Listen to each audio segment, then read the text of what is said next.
Hello friend, তোমাদের সকলকে জানাই পহেলা বৈশাখের প্রীতি ও শুভেচ্ছা। আজকে আমি প্রথম ব্লগ শুরু করলাম, তোমরা আমাকে প্লিজ সবাই সাপোর্ট করো। যাই তো ঘরে একটু দেখি কি করতেছো গো তুমি? হ্যাঁ, এগুলো কি করতেছো তুমি? এই যে আমি মটরশুঁটি ছুলছি। এগুলো দিয়ে কি করবা আজকে? কি রান্না হবে? আজকে একটা স্পেশাল জিনিস রান্না হবে। এখানে আছে চাল, তারপরে আছে ঘি, পনির, এলাচ, তারপরে এখানে কাজু কিশমিশ, ওখানে চিনি। জল নিয়ে আসলাম, তারপরে আমি চালটাকে পরিষ্কার করে নিব, একটু ঝেড়ে নিলাম, দেখি কিছু আছে কি না চালে। তারপরে চালটাকে আমি জলে ভেজাবো, 5 মিনিটের জন্য ভিজিয়ে রাখবো জলে। চালটা দিয়ে দিচ্ছি এখন।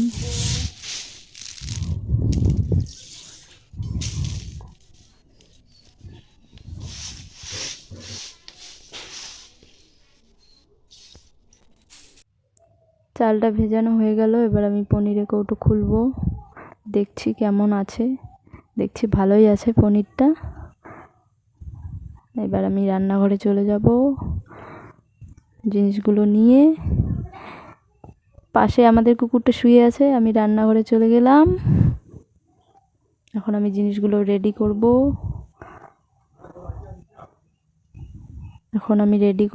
জিনিসগুলো।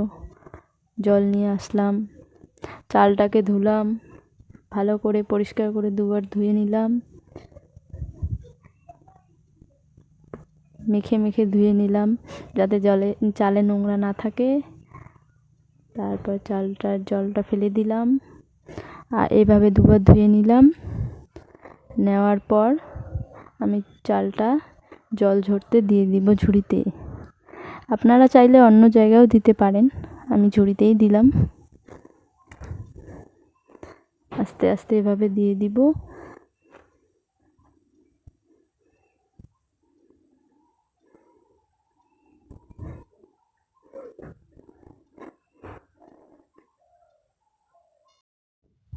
এবার আমি একটা বাসনে জল বসিয়ে দিলাম। দেওয়ার পর এখানে দিব তেজপাতা,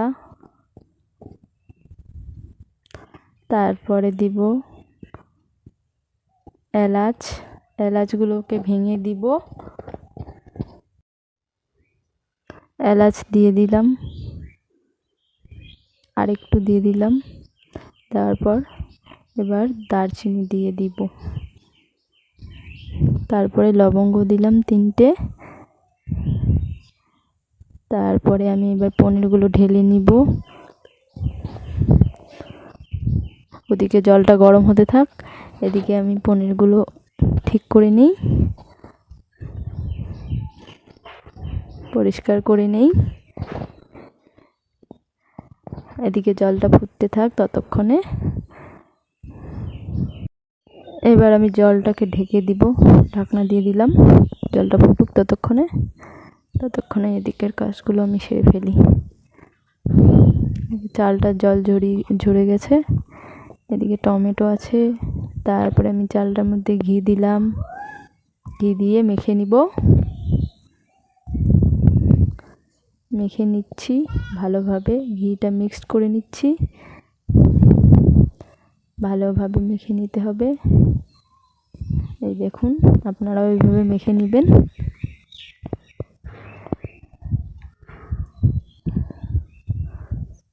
তারপরে একটু হলুদ দিব কালারের জন্য,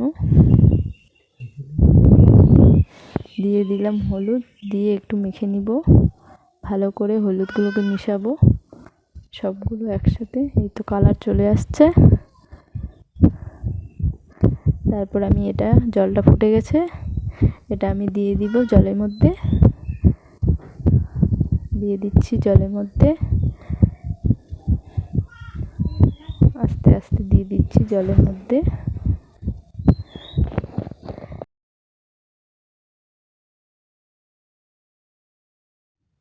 চালটা দেওয়ার পর সবগুলো মিক্স করে নেব, হাতা দিয়ে ঘেঁটে দেব, ভালো করে মিক্স করে নেব।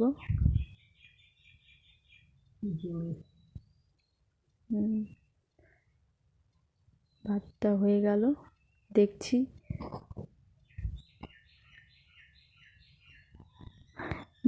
ভাতটা সিদ্ধ হয়ে গেছে, 90% সিদ্ধ হয়ে গেছে। এখন আমি নামিয়ে জল ঝরতে দিয়ে দিব ঝুড়িতে করে।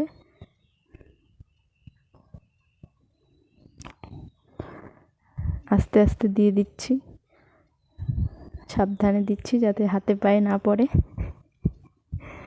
আবার দেখে নিলাম সিদ্ধ হয়েছে কিনা, দেখছি হয়ে গেছে। এবার আমি সম্পূর্ণটা ঝুড়িতে ঢেলে দিব। ঝুড়িতে ঢেলে দিলাম। এখন জল ঝরতে দিব, 10 মিনিট রেস্টে রাখবো, ঠান্ডা হোক, জলটাও ঝরে যাক, তারপরে এদিককার কাজ আমি করে নিই।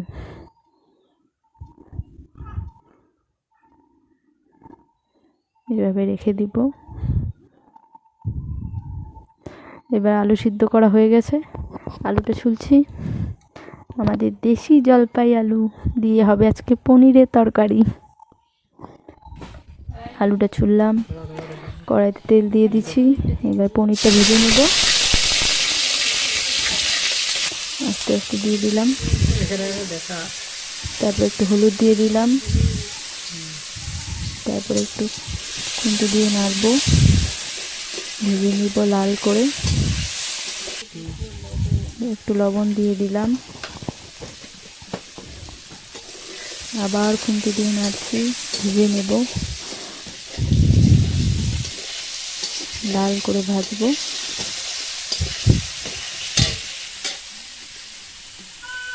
এদিকে আবার আমি আলু ছুলছি, আলুটা ছোলা হয়নি, জ্বলছে, তো হয়ে গেছে ভাজা। এবার পনিরটাকে নামিয়ে রাখবো। এবার আমি দিয়ে দেবো মটরশুঁটি, মটরশুঁটিটাকেও ভেজে নিচ্ছি।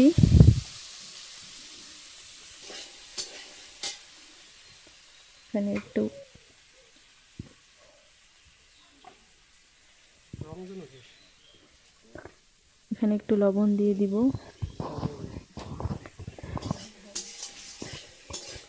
এটাকেও ভালোভাবে ভেজে নেব যাতে গন্ধ না করে। এটা হয়ে গেছে, এটা নামিয়ে নিলাম, আস্তে আস্তে নামিয়ে নিচ্ছি।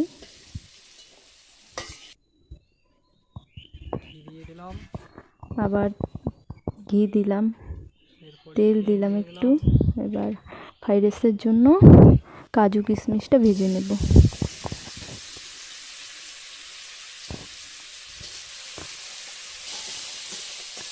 এটাও ভেজে নিচ্ছি।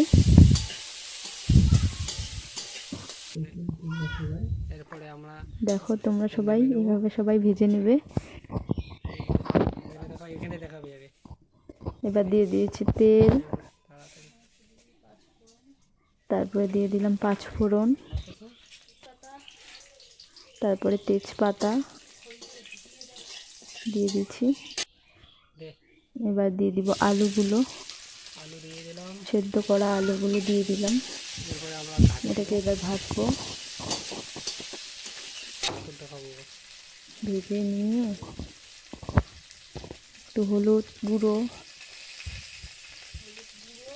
একটু লবণ,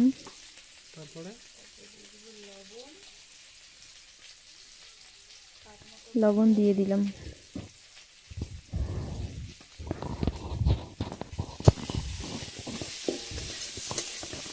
আবার ভেজে নেব, ভালো করে ভাজতে হবে। ভাজা হয়ে গেছে, এবার দিয়ে দিলাম কাঁচা লঙ্কা বাটা, আদা বাটা, জিরে বাটা দিয়ে দিলাম স্বাদ মতো। দেওয়ার পর এটাকে আবার কষিয়ে নিতে হবে। এবার একটু জল দিয়ে দিলাম, একটু আলুগুলোকে ভেঙে দিচ্ছি, তাহলে মশলা ঢুকবে ভিতরে।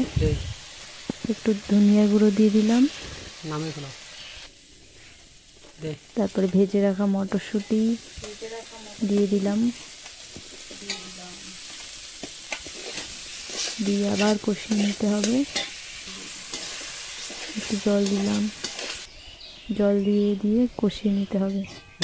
তারপরে ভেজে রাখা পনিরগুলো দিয়ে দিলাম,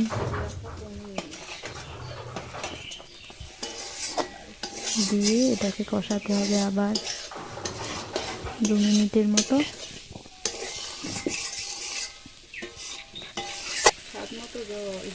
কষিয়ে তারপর দিয়ে দেবো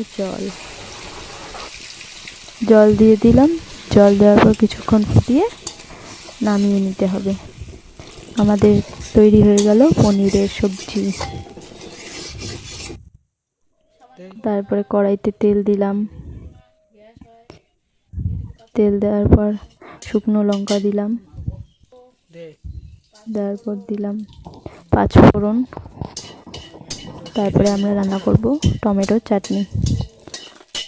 একটু নেড়ে নিলাম, দিয়ে দিলাম টমেটোগুলো, একটু নাড়বো।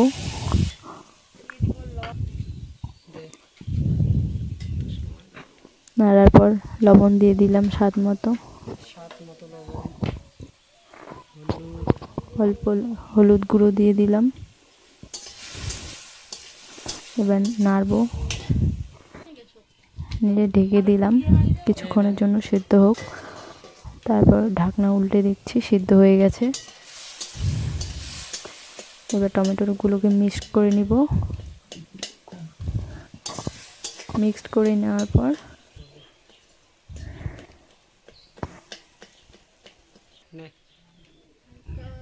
ভেজে রাখা কাজু কিশমিশ দিয়ে দিলাম,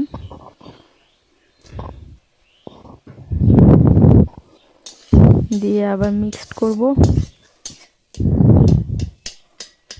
আবার ভালো করে মিক্স করে নিচ্ছি। তারপরে এবার চিনি দিয়ে দিলাম, স্বাদ মতো চিনি দেওয়ার পর আবার মিক্সড করে নিলাম।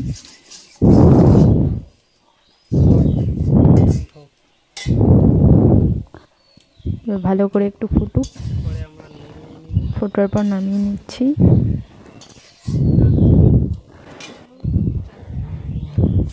চাটনি আমাদের রেডি হয়ে গেল।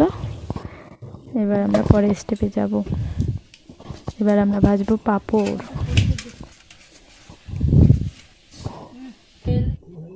কড়াইতে তেল দিয়ে দিলাম,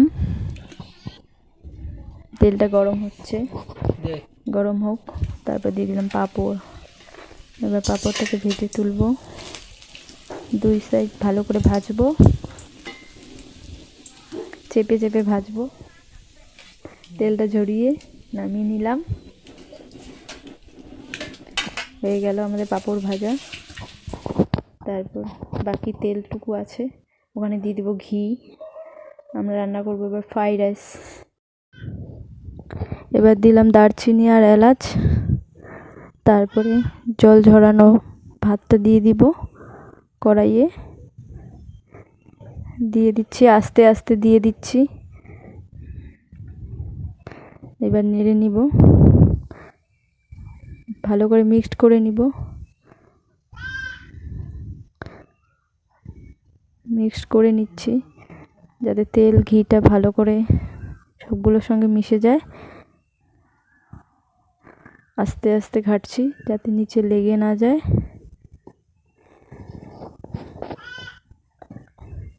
এবার ভেজে রাখা মটরশুঁটি, কাজু, কিশমিশ দিয়ে দিব,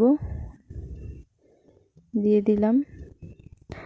দেওয়ার পর এবার মিক্সড করব, সবগুলোকে একসাথে মিক্সড করে নিব ভালোভাবে, নেড়ে নেড়ে।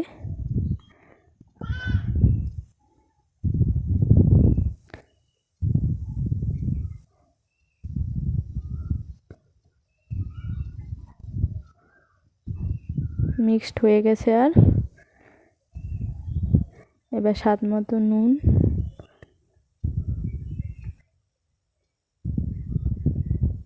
দিয়ে দিলাম। দেওয়ার পর আবার মিক্স করে নিচ্ছি, আবার ঘাটছি। স্বাদ মতো চিনি, যে যেটুকু চিনি খাবে, মিষ্টি খাবে সেটুকুই দিবে। আমরা একটু মিষ্টিটা বেশি খাই, তাই মিষ্টিটা বেশি দেওয়া হয়েছে। এবার নেড়ে নিচ্ছি। ভালোভাবে মিক্স করে নিচ্ছি চিনিটাকে।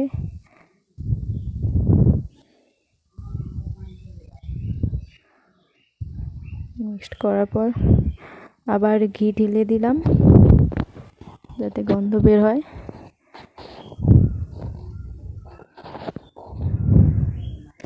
দেওয়ার পর আবার মিক্সড করে নেব।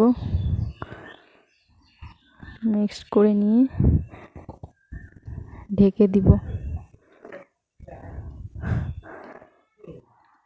আবার ঘাটছি নিচে লেগে না যায়। আবার এবার ঢেকে দিলাম কিছুক্ষণের জন্য। হালকা আছে, এবার ঢাকনা উল্টে আমাদের রেডি হয়ে গেল ফ্রাইড রাইস। এবার ভালো করে মিক্স করে নামিয়ে নিব। আমার ভিডিও যদি ভালো লেগে থাকে প্লিজ লাইক, কমেন্ট, শেয়ার ও ফলো করে দিও।